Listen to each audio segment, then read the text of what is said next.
Bismillahirrahmanirrahim. Assalamualaikum warahmatullahi wabarakatuh. Alhamdulillah. Alhamdulillahilladzi anzala al-Qur'an imama wa huda wa rahmatan lil mu'minin.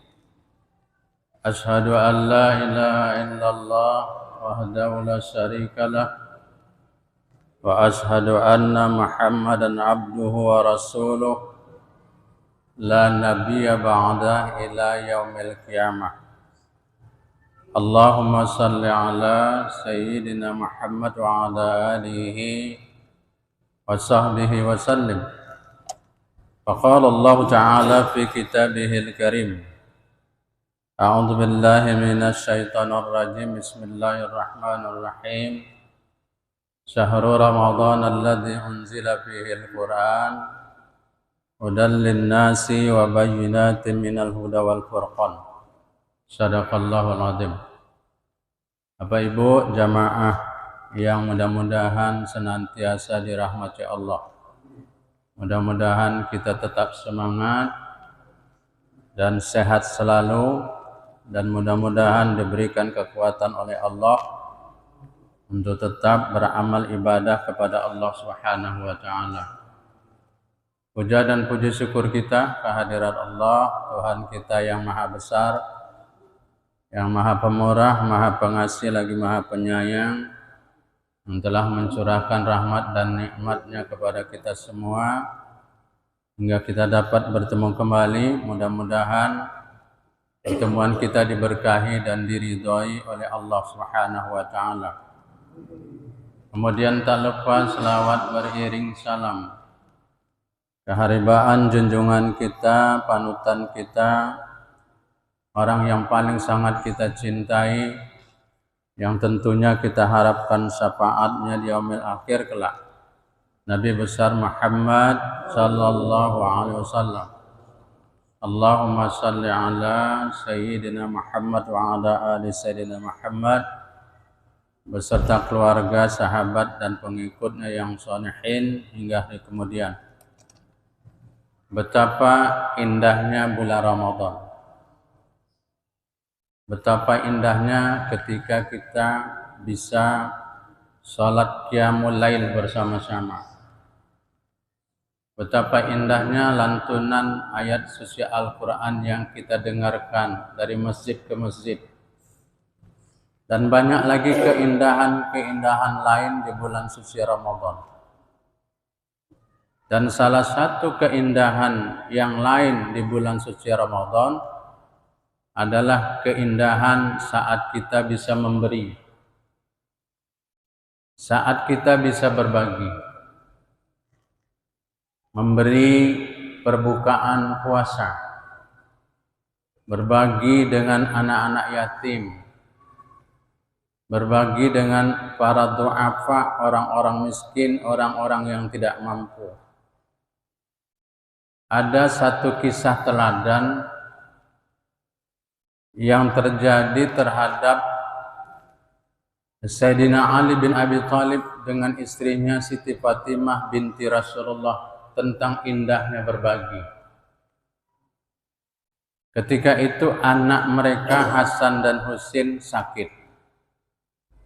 Dan mereka bernazar apabila anaknya sembuh, maka mereka akan puasa sunat selama 3 hari. Alhamdulillah dengan izin Allah anak mereka sembuh. Maka mereka melaksanakan nazarnya puasa selama 3 hari. Pada puasa hari pertama, saat mau berbuka puasa, datanglah orang miskin ke rumah Sayyidina Ali yang menyatakan dia sudah 2 hari tidak makan. Sayyidina Ali dan istrinya tidak ada persediaan lain kecuali bukaan itu. Maka bukaan puasa mereka itulah yang diberikan kepada orang miskin yang datang tadi. Pada hari kedua mereka berpuasa, datang anak yatim yang menyatakan sama kasusnya.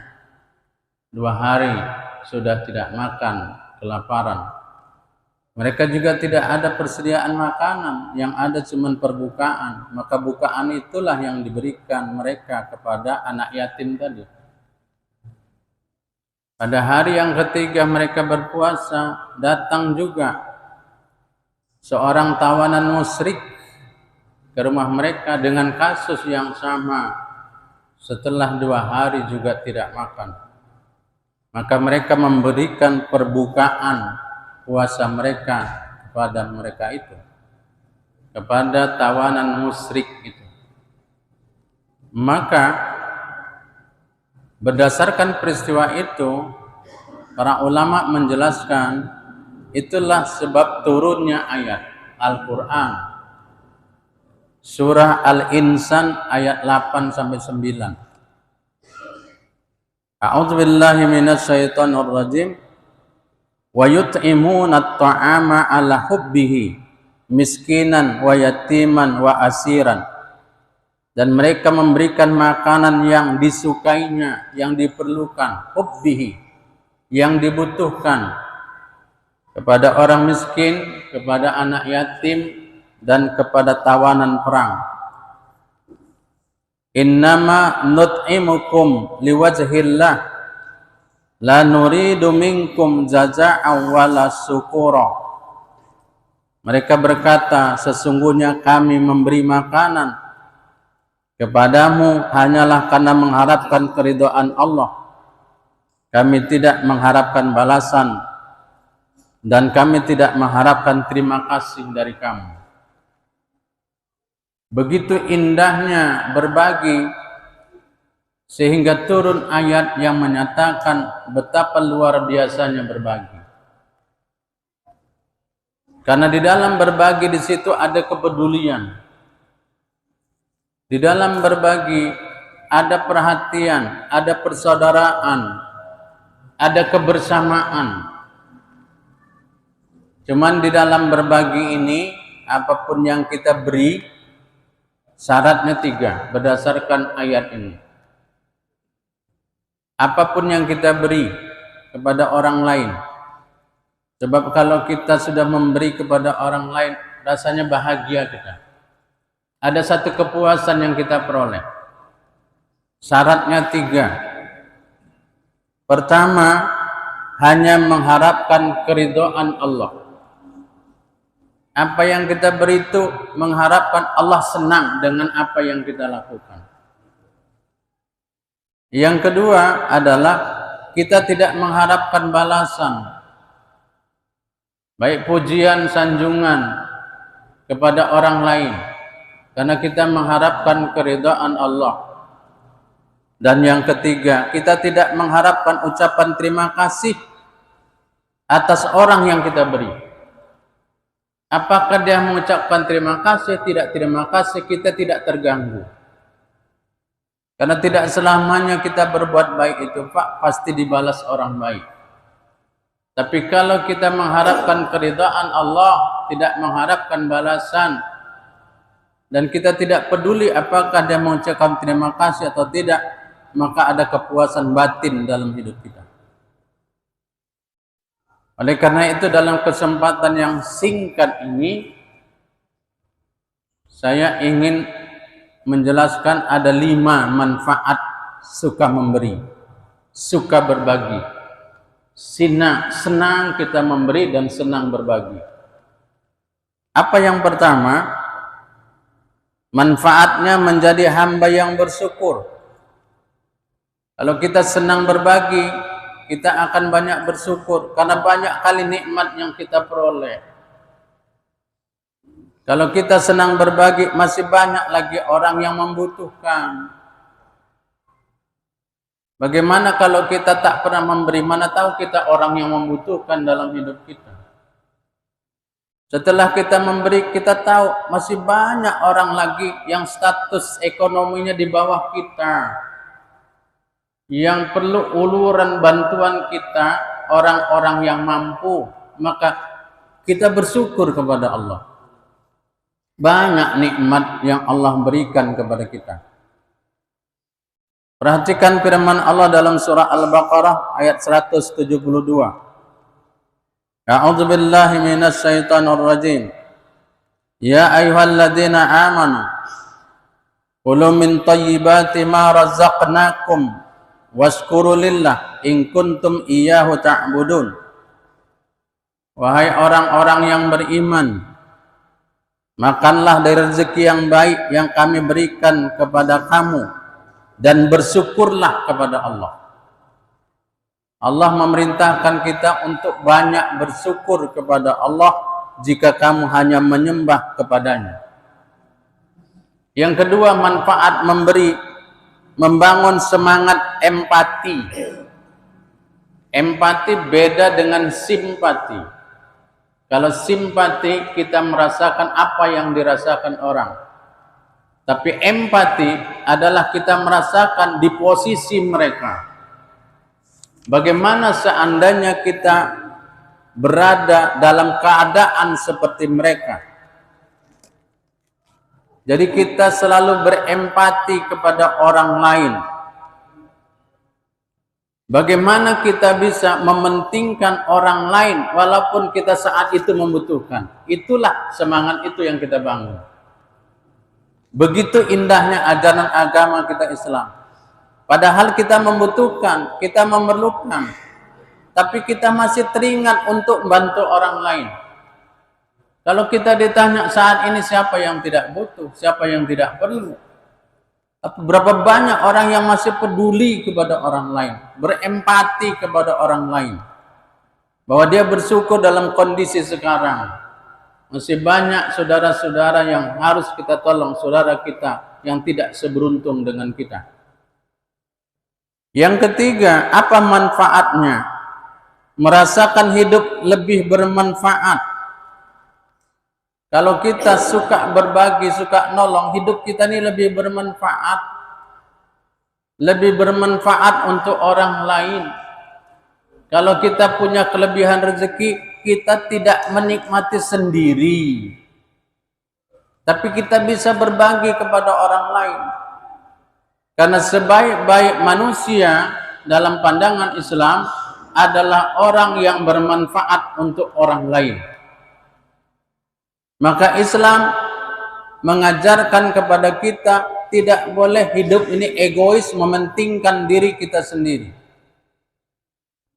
Yang mampu bantu yang tidak mampu, yang kaya bantu yang miskin. Maka perintah zakat fitrah tujuan intinya di sana.